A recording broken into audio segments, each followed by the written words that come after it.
శ్రీకృష్ణ పరబ్రహ్మణే నమః. అరుణాయ నమః, అచలాయ నమః, రమణాయ నమః, రామకృష్ణాయ నమః. శ్రీదత్తగురుభ్యో నమః. హృదయ కుహర మధ్యే కేవలం బ్రహ్మం అహం అహం ఇది ఆత్మరూపేణ భాతి. ఇది రమణులు అనుభవించి చెప్పినది. ఇది బీజాక్షరాలు అన్నమాట. సరే, ఇప్పుడు మనం శ్రీదేవి కాలోత్తరంలోని 9వ భాగంలోకి వచ్చాం. ఇక్కడ పరమాత్మని గురించి చెప్తున్నారు. ఆత్మ నిత్యము చేతనము, దేహము అనిత్యము అచేతనము అని శాస్త్రములు బోధించుచున్నవి. అవునా? ఆత్మ నిత్యము, దేహము అనిత్యము కదా అని.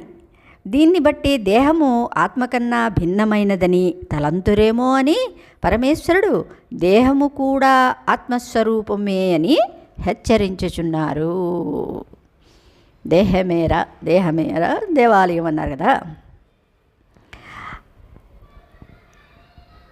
అంటే దేవాలయాన్ని కొన్ని పదార్థాలతో నిర్మిస్తాం కదా. అలాగే పరమాత్మని కూడా మానవుడు నిర్మిస్తున్నాడు కాబట్టి ఏదో ఒక దారువో సెలో బంగారము రెండో ఏదో ఒక దానితోటి నిర్మించి దాన్ని ప్రాణ ప్రతిష్ఠ చేస్తున్నారు కదా. అంటే ఇక్కడ ఏమిటి? అన్నిట్లోని పరమాత్మ ఉన్నాడు అనే దానికి ఏమిటి అంటే, ఇక మీకు చిన్న రహస్యం చెప్తాను. జ్ఞానం అంటే ఏమిటి అని అంటే ఎవరైనా ఏం సమాధానం చెప్తారు?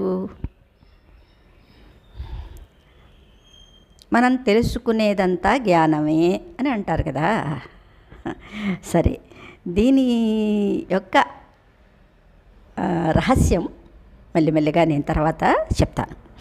సరే, ఇప్పుడు పరమేశ్వరుడు పార్వతీదేవితో చెప్తున్నారు.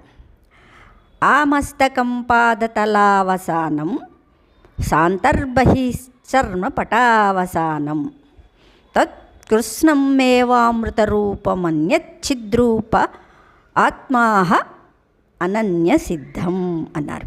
ఇక్కడ ఆమస్తకం అంటే ఆమస్తకం, పాదతలావసానం, సాంతర్బహిర్ అంటే అంతర్బహిర్, చర్మపటావసానం, తత్కృష్ణం మేవామృత రూప.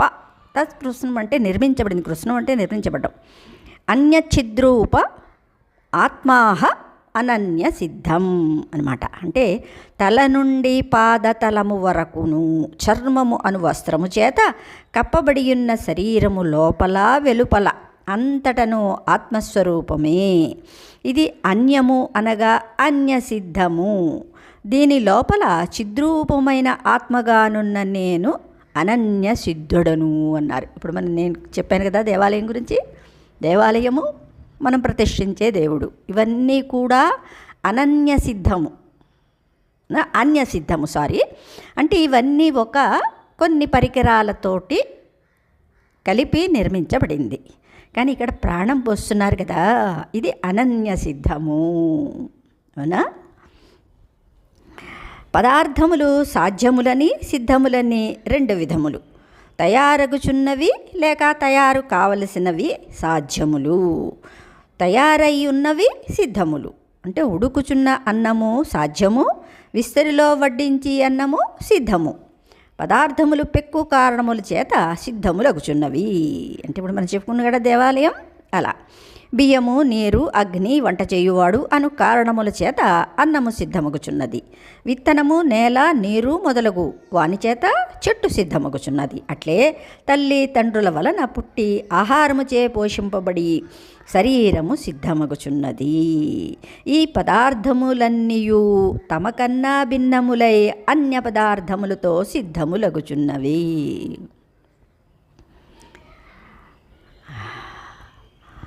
భగవద్గీతలో చెప్పారు.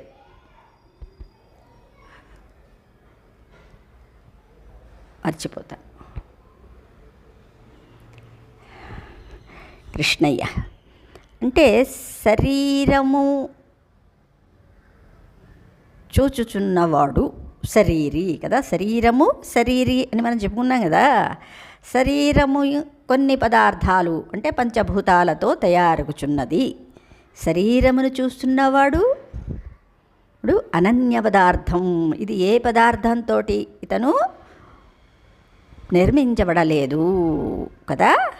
అలా అన్నమాట. ఈ పదార్థములన్నీ తమకన్నా భిన్నములై అన్య పదార్థములతో సిద్ధములగుచున్నవి కావున అన్య సిద్ధములు అన్నారు. శరీరము కూడా అన్యసిద్ధమే.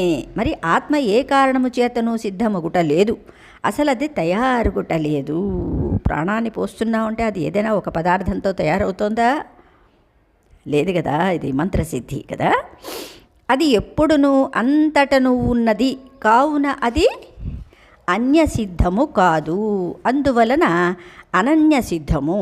దేహము అనిత్యము, ఆత్మ నిత్యము. కావున ఆత్మ వేరు, దేహము వేరు.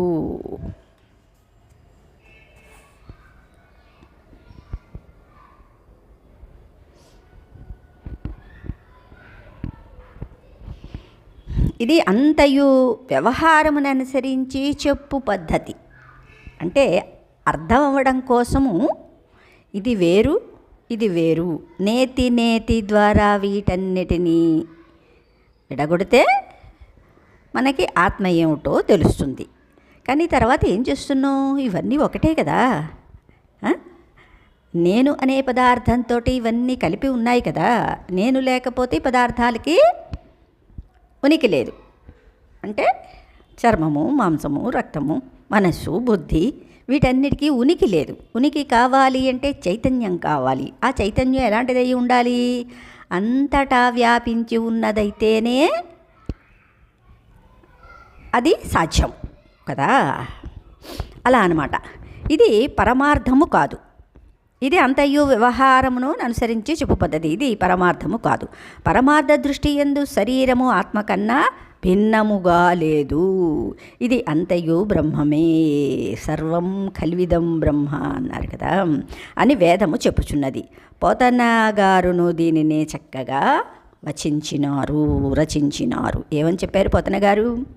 హరిమయము విశ్వమంతయు హరి విశ్వమయుండు సంశయము పని లేదా హరిమయముగాని ద్రవ్యము పరమాణువు లేదు వంశ పావన వింటే అన్నారు. అంటే పరమాత్మ అణువు అంతా వ్యాపించి ఉన్నాడు. అంటే ఎక్కడ ఖాళీ అనేది లేదు కదా. అలాగే భగవద్గీతలో అని చెప్పారు, మత్తః పరతరం నాన్యత్కించిదస్తి ధనంజయ మయి సర్వమిదం ప్రోతం సూత్రే మణిగణా ఇవ అన్నారు. అంటే నేను లేని అణువే లేదు. ఏ విధంగా అయితే దారంలోని పూసలు గుర్చబడతాయో ఆ విధంగా నాలోని ఈ ప్రపంచం అంతా, ఈ ప్రపంచం మనం చూసే ప్రపంచం కాదు, 14 లోకాలు కూర్చబడి ఉన్నాయి. అవునా? మరి గజేంద్ర మోక్షాలను కూడా మనం చదువుకున్నాం. లోకంబులు లోకేశులు లోకస్తులు తెగిన తుది అలోకం బెంచి కటి కవ్వల ఎవ్వడే కాకృతి వెలుగు అతని నేను తింటున్నాడు కదా. అంటే ఏమిటి? లోకాలు దాటాలి, లోకంబులు దాటాలి, దేవతలను దాటాలి. అవునా? లోకేశులు అంటే లోకాల్ని పరిపాలించేవాళ్ళు అంట, ఇంద్రాది దేవతలు కదా. వీళ్ళందరినీ దాటితే అంటే మన ఇంద్రియాలు, ఇంద్రుడంటే ఎవరు? ఇంద్రియాలని దాటాలి. ఇక్కడ లోకంబులు ఏంటి? ఏమిటి? మనస్సు, బుద్ధి, శరీరము ఇవన్నీ కదా. అప్పుడే పరమాత్మ. అంటే ఇది వ్యష్టిగా అన్నమాట. సరే కృష్ణయ్య, జగత్తు అంతయు విష్ణుమయము లేక ఆత్మమయము అయినప్పుడు శరీరము కూడా ఆత్మమయమే కదా. అందుకనే శుచి శుభ్రత అన్నారు. మన అంటే శుచి శుభ్రత ఎందుకు అంటే శరీరం శుభ్రంగా ఉంటే మనస్సుకి ఆనందం కలుగుతుంది కదా. అమ్మ పవిత్రం, దాన్నే మడి అన్నారు. మడి మైలకి ఏమిటి తేడా అంటే కొంతసేపు మన మనస్సు ప్రశాంతంగా ఉండడానికి, మనం ఏకాంతంగా ఉండడానికి మడి అనేదాన్ని ఏర్పరిచారు. మలి అంటే వ్యవహరించడం, మైలం. సరే, అందరితోటి వ్యవహారం చెయ్యాలి కదా మరి. పరమాత్మతో ఉన్నప్పుడు ఏకాంతం, అందరితో వ్యవహరించేటప్పుడు అది ప్రపంచ స్థాయి అన్నమాట. ప్రతి అణువునందున్న ఆత్మ ప్రాణము లేని శరీరమునందైనా ఎలా ఉండదు అన్నారు. అందుకనే మన సంస్కారం ఏం చెప్పింది? శరీరాన్ని దహనం చేయాలి. ఎందుకంటే పంచభూతాల్లో కలిసిపోవాలి అన్నమాట. ఆత్మ అమృత స్వరూపము కావున దేహము కూడా అమృత స్వరూపమే. నీటి యందు పైకి లేచిన పెద్ద తరంగమునకు చిన్న బుడగకు స్వరూపము నీరే అయినట్లు ఆత్మయందు తోచుచున్న జగత్తునకు శరీరమునకు ఆత్మయే స్వరూపము. చాలామందికి ఇది ఇష్టం ఉండదు. ఎందుకంటే దీన్ని చాలా నిగూఢంగా ఏకాంతంగా విచారించాలి కాబట్టి దీనికి విచారణ కావాలి. తక్కిన వస్తువులకి బాహ్య విషయాలకి పెద్దగా విచారణ అవసరం లేదు. నేను యూట్యూబ్ చూస్తున్నాను కదా, యూట్యూబ్ అంతా కూడా జుత్తికి ఏమి రాసుకుంటే నల్లబడుతుంది. అది సహజంగా మన స్వరూపం వయస్సుతో పట్టు సహజంగా వచ్చిన దాన్ని సహజంగా ఉంచాలి. లేదు అంటే భోజనం ఏది తినాలి ఏది తినకూడదు, ఎక్కువ తినకూడదనే చెప్తున్నారు కానీ తినాలి అని విస్తు ఏవి చెప్పటం లేదు. అవునా? పూర్వులు ఏం చేసేవారు? అంతవరకు ఎందుకు? మహానుభావులు కూడా దానికి వశమైపోతున్నారు. ఎందుకంటే జుత్తు నల్లగా ఉంటే రికార్డ్ చేసుకునేటప్పుడు అంతంగా కనిపించాలి. అది ఎంతో వయసు వచ్చినా సరే వాళ్ళకి అర్థం కావటం లేదు ఈ సహజము అని కదా. రమణ మహర్షి ఏమైనా ఋతుకి రంగు రాసుకున్నారా? లేదు కదా. కృష్ణయ్య, ఇదంతా మీకు అందరికీ తెలిసినదే. అయినా సరే మనం పడిపోతూ ఉంటామన్నమాట ఆ మోహంలోని. సహజ సిద్ధంగా ఉన్నదే సౌందర్యం. నకిలీది ఎప్పుడు కూడా నకిలీవే. నీరే అయినట్లు ఆత్మయందు తోచున్న జగత్తునకు శరీరమునకు ఆత్మయే స్వరూపము. శ్రీకృష్ణ పరబ్రహ్మణే నమః. ఈశోహమేవాస్య చరాచరస్య పితా చ మాతా చ పితామహశ్చ ధ్యానం సమాస్థాయి పదం చతుర్థం ధ్యాయంతి మామేవ విముక్తి కామా అన్నారు. మళ్ళీ ఒకసారి, ఈశోహమేవాస్య చరాచరస్య పితా చ మాతా చ పితామహశ్చ ధ్యానం సమాస్థాయ పదం చతుర్థం ధ్యాయంతి మామేవ విముక్తి కామా. అంటే చరాచరమైన ఈ జగత్తునకు నేను ఈశ్వరుడును. ఈ జగత్తునకు తండ్రి అని, తల్లి అని, తాతయ్యని భావింపబడుచున్న పార్వతీ పరమేశ్వరులు, బ్రహ్మ మొదలగు దేవతలందరి యొక్క స్వరూపము నేనే. స్వరూపము నేనే అనే దానికి ఇక్కడ మీకు లాస్ట్లో చెప్తాను. మోక్షమును కోరువారు 4వ స్థానముగా నన్నే ధ్యానించుచున్నారు. ఆత్మను చతుర్థము లేక తురీయము అని చెప్పుదురు. వ్యష్టిగా దేహముననుసరించి, సమిష్టిగా జగత్తుననుసరించి, ఓంకారముననుసరించియు చివరి తత్వముగా ఆత్మను ధ్యానించుచుందురు. అంటే ఇక్కడ వ్యష్టిగా విచారించినప్పుడు అంటే నా శరీరము వ్యష్టి అనుకుందాం. అవునా? అంటే ఒక పరిధిలో ఏర్పడినది వ్యష్టి, ఎవరికి వాళ్ళకి కదా. విచారించినప్పుడు విశ్వడు అంటే జాగృతి, అంటే విశ్వంలో తిరుగుతున్నప్పుడు జాగృతి, దాన్ని జాగృతి అని మామూలుగా చెప్తాం. అలాగే తైజసుడు, స్వప్నం, 3 స్టేజీలు అనమాట. జాగృతి, స్వప్నం, సుషుప్తి అనమాట. ప్రాజ్ఞుడు అంటే ఇక్కడ సుషుప్తి అవస్థ అనమాట.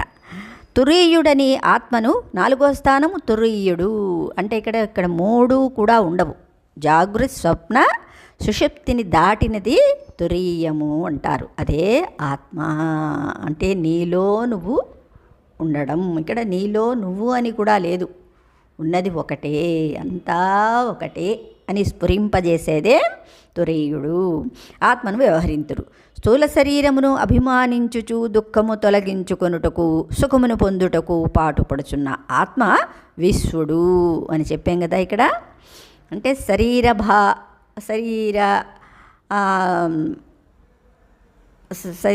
స్పృశ్యతో అనమాట. అంటే శరీరాన్ని తెలుసుకున్నవాడు, శరీరంతో తాదాత్మ్యం చెందినవాడు అనొచ్చు. ఇక్కడ సుఖ దుఃఖాలని అనుభవిస్తూ వాటిని తొలగించడానికి ప్రయత్నం చేస్తూ ఉన్నవాడు అని ఏమంటారు? ఇక్కడ విశ్వడు. ఇక్కడ మనకు అర్థమవుతుంది కదా, విశ్వంలో చరించేవాడు ప్రకృతిలో. అలాగే సూక్ష్మ శరీరమును అభిమానించుచు మనస్సుతో ఇంద్రియములతో స్వప్నమునందు వ్యవహరించు ఆత్మ తైజసుడు. అవునా? కారణ శరీరమైన అవిద్యతో కూడి గాఢ నిద్ర నొందువాడు ప్రాజ్ఞుడు. అంటే ఇక్కడ కూడా 3 అవస్థలలోనూ నేను ఉన్నాను. అవునా? విశ్వంలో తిరుగుతున్నప్పుడు నేను అనేది ఉన్నా, కలలో నేను ఉన్నాను, మరి గాఢ నిద్రలో కూడా నేను ఉన్నాను. హాయిగా నిద్రపోయానని చెప్తున్నాం కదా. మరి తురీయంలోని నేను అనే చెప్పడానికి లేదు. అక్కడ ఉన్నది ఒకటే అయినప్పుడు ఇంకేం చెప్తాం? రెండోది ఉన్నప్పుడే చెప్పగలుగుతాం కదా. అందుకనే పరమాత్మ అవాంగ్మానస గోచరుడు అనమాట. ఈ 3 శరీరములను వీని వ్యవహారములను చూచుచూ ఇవి మారుచున్నను నేను మారుటలేదు, కావున ఇవి నేను కాదు, నేను చిన్మాత్రుడను. వీటన్నిటినీ తొలగించేస్తున్నాం. నేతి అనే దాంట్లో కదా, నేతి అని తొలగిస్తేనే ఆత్మ తెలుస్తుంది ఇక్కడ. అంతేగాని డైరెక్ట్గా ఒక మెట్టు మించి ఇంకో మెట్టుకు వెళితేనే రెండో మెట్టు వదలాలి కదా. ఈ మెట్టు మీద కాలు ఆ మెట్టు మీద కాలు వేస్తే మనం పైకి ఎక్కలేం. అవునా? అందుకని ఒకదాన్ని విడిచి వెళితే మనం పైకి వెళ్ళగలం. పైకి వెళితే ఏమైనా ఉన్నాయా కదా? లేవు కదా. అతన్ని చిన్మాత్రుడు అని గ్రహించువాడు తురీయుడు. నేను చిన్మాత్రుడను, అహం బ్రహ్మస్మి అని గ్రహించినవాడు తురీయుడు. ఇప్పటివరకు ఏమైంది? మనం చెప్పుకున్నది వ్యష్టి అనమాట. ఇప్పుడు జగత్తును చూచుచూ సమిష్టిగా విచారించినప్పుడు ఆత్మను విరాట్, హిరణ్యగర్భుడు, అవ్యాకృతుడు, తురీయుడు అని వ్యవహరింతురు. అనేక మూర్తులతో స్థూలముగా కనిపించుచున్న ఈ జగత్తునంతను అభిమానించుచు పాలించుచు, అవునా, పుట్టించుచు పాలించుచు లయింపజేయువాడు. సృష్టినంతటిని అనేక మూర్తులు కదా, చీమ దగ్గర నుంచే బ్రహ్మ వరకు సృష్టించి పాలించి పోషించి లయించేవాడు. అవునా? చేయువాడు విరాట్ పురుషుడు. దేవతలు, మనుష్యులు మొదలుగా సకల జీవుల యొక్క ఇంద్రియమన ప్రాణరూపమైన సూక్ష్మ జగత్తు అభిమానించువాడు హిరణ్యగర్భుడు. ఇక్కడ మనం తైజసుడు అని చెప్పుకున్నాం కదా. కళలో కూడా నేనే, నాకు ఇష్టమైన కళలన్నీ కొంటున్నాం కదా. అలా ఇక్కడ మా సమిష్టిలోనే ఏమవుతుంది? ఇక్కడ హిరణ్యగర్భుడు లేక సూత్రాత్మ అన్నాడు. ఇందాక ఫస్ట్ మనం శ్లోకం చెప్పుకున్నాం కదా. మత్త పరతరం నాణ్యత్ కించిదస్తి ధనంజయ మయి సర్వమిదం ప్రోతం సూత్రే మణిగణ ఇవ. అవునా? సూత్రాత్మ ప్రళయమునందు సకల సృష్టికి కారణమైన మాయతో కూడి సృష్టి వ్యాపారము లేక ఊరకుండువాడు. మనం ఏం చెప్పుకున్నాను? కృష్ణయ్యని చెప్పుకున్నాం కదా. పాలసముద్రంలోని రావియాకు మీద ఒంటరిగా బాలుడులాగా బొటని వేలిని నోట్లో పెట్టుకుని హాయిగా చిద్విలాసంగా చూస్తూ ఉంటాడు. ఆయనే పరమాత్మ. ఆత్మ అంటే బయటకి మనకి కనిపించేదనమాట. ఊరకుండువాడు అంటే వ్యాపారము లేక ఊరకుండువాడు అవ్యాకృతుడు. ఈ 3 దశలు మారుచుండగా చూచుచూ సాక్షి అయిన కేవలాత్మ తురీయుడు. వైకుంఠంలో విష్ణుమూర్తి ఉంటాడని చెప్పుకున్నాం కదా భాగవతంలోని. అది ఏమిటి వైకుంఠం అంటే? మోక్షధామం అనా. అక్కడ ఏవి కూడా వికుంఠం వైకుంఠం అన్నారన్నమాట. అంటే అక్కడ ఏవి కూడా పదార్థాలనే ప్రసక్తి ఉండదు, భాగాలు ఉండవన్నమాట. అక్కడ ఉన్నది కేవలం పరమాత్మకు సంకేతము ఓంకారం. దీని యందు అకార ఉకార మకారాలు 3 మాత్రలు లేక అంశాలు ఉంటాయి. ఉచ్చారణలో తుదకు వినిపించు ధ్వని చతుర్థాంశము లేక చతుర్థ మాత్ర అని అందరు. పైన పేర్కొన్న వ్యష్టిలో సమిష్టిలోని అంశములను ఈ మాత్రలతో సమన్వయించి భావించుచు ఓంకారమును ఉపాసింతురు.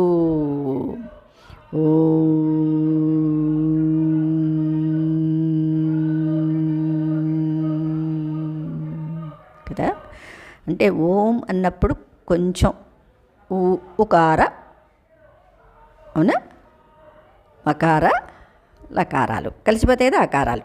సరే, అకారము విశ్వడుగా విరాట్టుగా, ఉకారము తైజసుడుగా హిరణ్యగర్భుడుగా, మకారము ప్రాజ్ఞుడుగా అవ్యాకృతుడుగా చతుర్థమాత్రయందు వ్యష్టి సమిష్టి తురీయములను భావింతురు.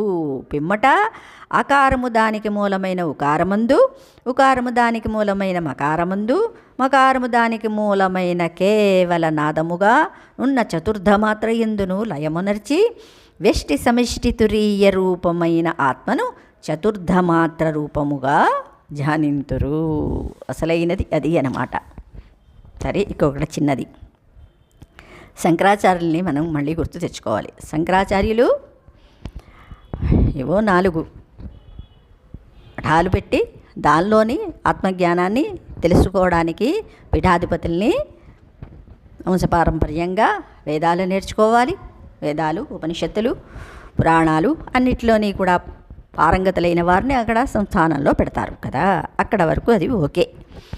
కానీ ఇప్పుడు మనకి ఏం జరుగుతోంది, పెద్ద పెద్ద వాటిని ఏమంటారు, సామ్రాజ్యాలు. ఇదివరకు రాజులు సామ్రాజ్యాల్ని జయించి వాటి అందరు కొంతమంది రాజులు ఉంటుంది కదా గ్రూపు, వాళ్ళందరూ కూడా ఒక అప్పుడు బ్యాంకుల్లో కొంచెం ఆలోచించండి మీరు కూడా. అందుకని పరమాత్మని అక్కడ ప్రతిష్ఠించి పెద్ద దేవాలయాన్ని కట్టి దాని కింద భూగర్భంలోని వాళ్ళ యొక్క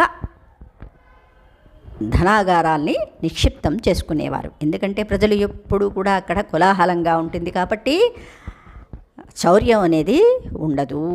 వాళ్ళు కూడా ఒకందుకు అది అది రక్షణార్థమే, ధనరక్షణార్థం కావాలి కదా, మరి ప్రజలకు ఉపయోగపడాలి అంటే దాన్ని ఏదో ఒక చోట పెట్టాలి కదా. అందుకని వాళ్ళు అలాగా సామ్రాజ్యాల్ని దేవాలయాల్ని కట్టుకున్నారు. ఏదో కొంతమంది పుణ్యం కోసం కట్టారు, ఆ ధనాన్ని సద్వినియోగపరచడానికి. కానీ ఇప్పుడు మనం ఏం చేస్తున్నాం, ఒకదానికంటే కూడా ఒకటి పెద్ద పెద్ద మూర్తుల్ని స్థాపిస్తున్నారు, వాళ్ళ రాజ్యాల్ని విస్తరించుకుంటున్నారు. ఏమిటి ఆ రాజ్యం అంటే ఇక్కడ ఏమిటి, భగవంతుడితోటి వ్యాపారం. అది మనకి స్పష్టంగా కనపడుతూనే ఉంది.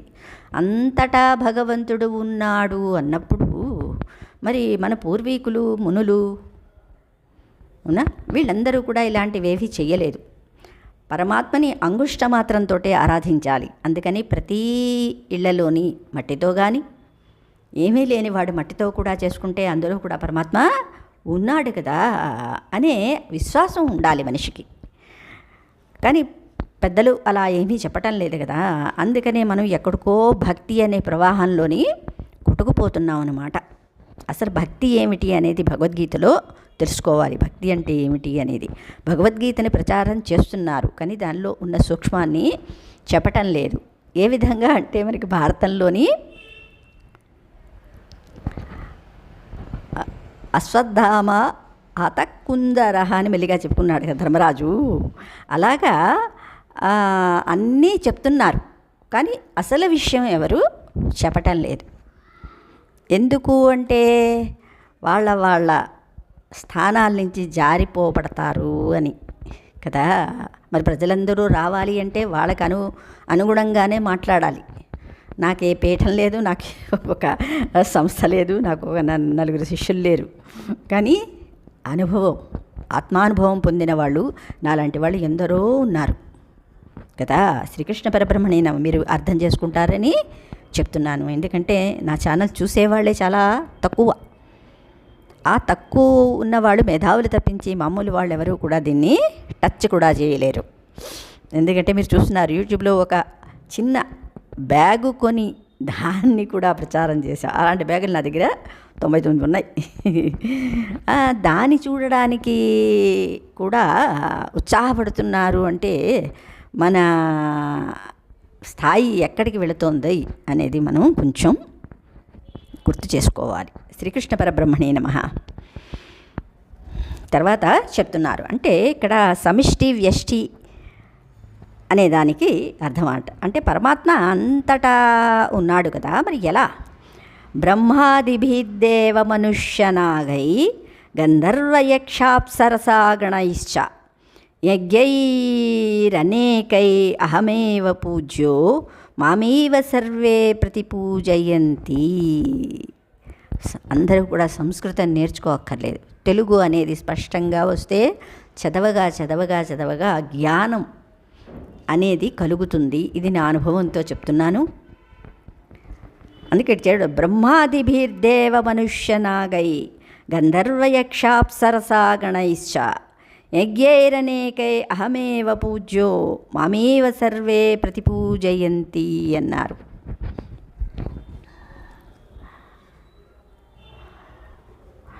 అంటే ఇక్కడ ఏం చెప్తున్నారు? మనుష్యులు, నాగులు, యక్షులు, అప్సరసలు, గంధర్వులు, దేవతలు మొదలగు వారి సముదాయము చేత, అంటే సముదాయముల చేత, బ్రహ్మ మొదలగు వారి చేత పెక్కు యజ్ఞములలో నేనే పూజింపబడి ఉన్నాను.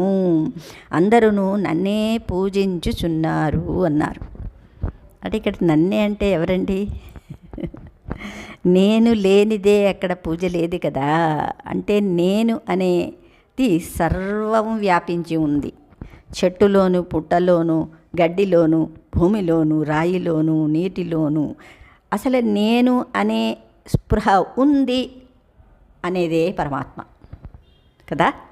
అందుకనే నేను పూజించబడుతున్నాను అన్నారు. నేను అంటే వీళ్ళందరూ కూడా ఎవరిని పూజిస్తున్నారు? నేను అనే పరమాత్మని కదా. ఇది చాలా సూక్ష్మమైనది. ఇది అర్థం చేసుకోవడానికి కొంచెం ఆలోచన కావాలన్నమాట.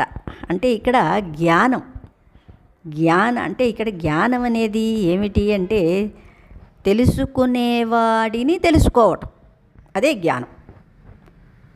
జ్ఞానినా మాం అన్నారు కృష్ణయ్య కదా.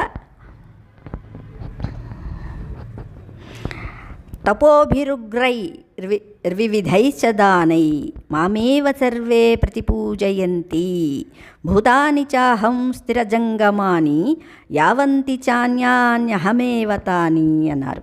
ఇక్కడ మళ్ళీ చూడండి. తపోభిరుగ్రై వివిధైశ్చ దానై మామేవ సర్వే ప్రతిపూజయంతి భూతాని చాహం స్థిరజంగమాని యావంతి చాన్యాన్యహమేవ తాని. తీవ్రములైన తపస్సుల చేత, అనేక విధములైన దానముల చేత ఎల్లరూ నన్నే పూజించుచున్నారు. తపస్సు ఎవరి కోసం చేస్తారండి? నేను లేకపోతే తపస్సు ఉందా? నేను లేకపోతే దానం ఉందా? అంటే నన్ను నేను తెలుసుకోవటానికే ఇవన్నీ చేస్తున్నాం. అంటే ఏమిటి? నన్నే పూజిస్తున్నారన్నమాటే కదా. అవునా? ఆత్మని తెలుసుకోవటానికే ఇవన్నీ కూడా చేయబడుతున్నాయి. కానీ మనకి తెలియకుండానే ఇవి జరిగిపోతుంటూ ఉంటాయి. అప్పుడు అది పుణ్యం పరిపక్వమైతే జ్ఞానం అనేది దానంతట అదే స్ఫురిస్తుంది. అందుకనే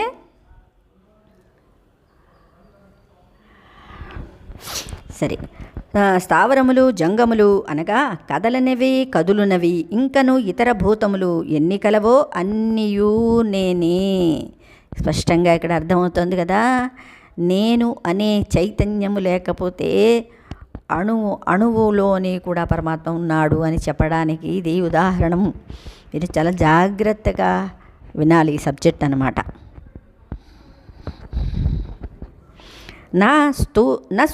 స్థూల సూక్ష్మో నచ శూన్యరూపో జ్ఞానైకరూపో జగదేకబంధు నిరంతరో నిర్మల ఈశ్వరోహం స్వప్నాద్యవస్థాచ్యుతి నిష్ప్రపంచం.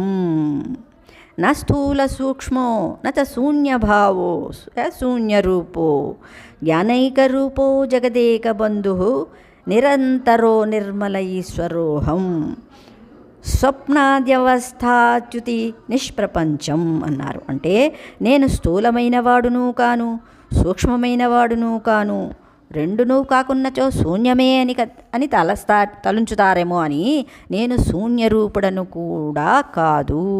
అంటే ఇక్కడ శూన్యమైతే అక్కడ చైతన్యం లేదు. మరి తురీయావస్థలో నేను అని తెలుసుకుంటున్నారు కదా, అంతటా నేనే ఉన్నా అని తెలుసుకుంటున్నాడు. అలా పోల్ని కలలో కూడా నేను కలగంటున్నాడు అని తెలుసుకుంటున్నాం. అలాగే సుషుప్తిలో కూడా నేను అనేది తెలుసుకుంటున్నాం. మరి అప్పుడు దాన్ని శూన్యమని ఎలా చెప్తాం? చెప్పలేం కదా. అది నేను జ్ఞానమొక్కటియే రూపముగా కలవాడను. ఇది మీరు మళ్ళీ అండర్లైన్ చేసుకోవాలి. ఇక్కడ ఏమిటి జ్ఞానం? అన్నిటినీ చూస్తున్నాను, తెలుసుకుంటున్నాను కదా. ఇక్కడ తెలుసుకోవటము అనేది అందుకనే మరుజన్మ ఉంది అని చెప్తున్నారు. బాల్యం యవ్వనం జరా తదా దేహాంతర ప్రాప్తి ధీరస్తత్ర ముహ్యతి అన్నారు. ఎందుకు అంటే ప్రతీదీ నాకు తెలుస్తున్నది, గుర్తుంటున్నది. ఇక్కడ చిత్రగుప్తుడు అన్నారు కదా, చిత్రంగా ఇక్కడ అంతా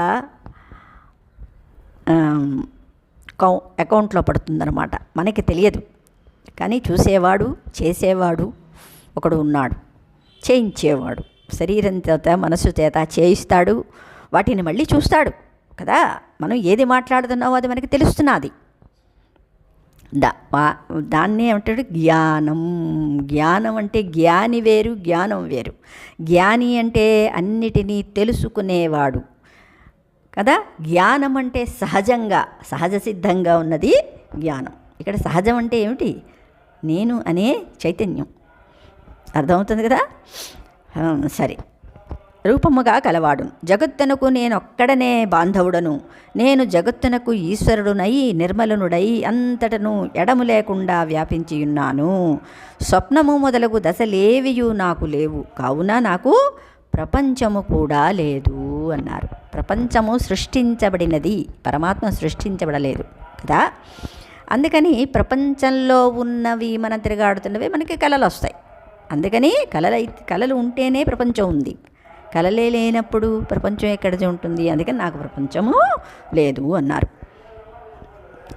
అనాది విజ్ఞానమజం పురాణం గుహాశయం నిష్కలమప్రపంచం నిరంజనం నిష్ప్రతిమం నిరీహం అదృశ్యమగ్రాహ్యమచింత్య రూపం సనాతనం బ్రహ్మ నిరంతరం యత్ పదే పదే సోహమితి ప్రపశ్యేత్ యో భావతాస్తిష్టతి నిష్ప్రకంప స బ్రహ్మభూతో అమృతాముపైతి అన్నారు. మళ్ళీ ఒకసారి చదువుతాను. అనాది విజ్ఞానం అజం పురాణం. మనది అనాది విజ్ఞానం అన్నమాట కదా. అంటే నేను తెలుసుకోవాలి అంటే విజ్ఞానం అది. ఈ విజ్ఞానం ఎప్పటిది? అనాది నుంచి. అంటే ఎప్పటి నుంచో ఉన్నాయి వేదాల్ని అర్థం తెలుసుకొని అన్వయించుకొని దాన్ని అనుభవించిన వాడు జ్ఞాని కదా. అది పురాణం. గుహాశయం నిష్కలమప్రపంచం నిరంజనం నిష్ప్రతిమం నిరీహం అదృశ్యమగ్రాహ్యమచింత్య రూపం సనాతనం బ్రహ్మ నిరంతరం యత్ పదే పదే సోహమితి ప్రపశ్యేత్ యో భావత తిష్టతి నిష్ప్రకంప స బ్రహ్మభూతో మృతుతాముపైతి. అంటే దేని యొక్క మొదలు తెలియదో అట్టి విజ్ఞాన రూపమైనది, పుట్టుక లేనిది, ప్రాచీనమైనది, ప్రాణుల యొక్క గుహ వంటి హృదయమునందు ఉండునది. అందుకని నేను మళ్ళీ చెప్తూ ఉంటాను అనమాట. హృదయ కుహర మధ్యే గుహ అది. గుహలోకి వెళ్ళాలి అంటే దీపం తీసుకెళ్ళాలి కదా. ఆ దీపమే విజ్ఞానం అనమాట. అది జ్ఞానం. తెలుసుకోవాలి అంటే తెలుసుకోబడితే అది జ్ఞానం. విశేష జ్ఞానం విజ్ఞానం అంటారన్నమాట. ఏమిటి? ఎవరినైతే తెలుసుకోవాలో వాటిని విశేష జ్ఞానం అంటారు. సరే, ప్రాణుల యొక్క గుహ వంటి హృదయం నందు ఉండునది, విభాగములు లేనిది, ప్రపంచరహితమైనది, దేనికిని అంటుకొని ఉండనిది, సాటి లేనిది, ఏ ఇంద్రియము చేతను గ్రహించటకు శక్యము కానిది, ఊహించుటకు వీలు లేనిది. అందుకనే అవాంగ్మానస గోచరం. వీలినది రూపములు కలదియు, అంటే సాటి లేనిది, వీలు లేని రూపములు కలదియు.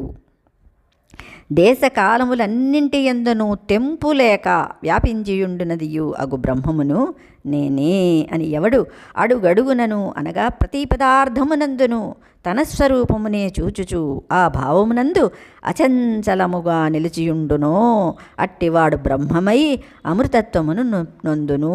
బ్రహ్మభూతో అమృతా తతాముపైతి అన్నారు. అందుకనే కృష్ణయ్య అనన్యా చింతయంతో మాం అంటే ఇక్కడ ఏమిటి? మాం అంటే కృష్ణయ్యని కాదు, బ్రహ్మాన్ని.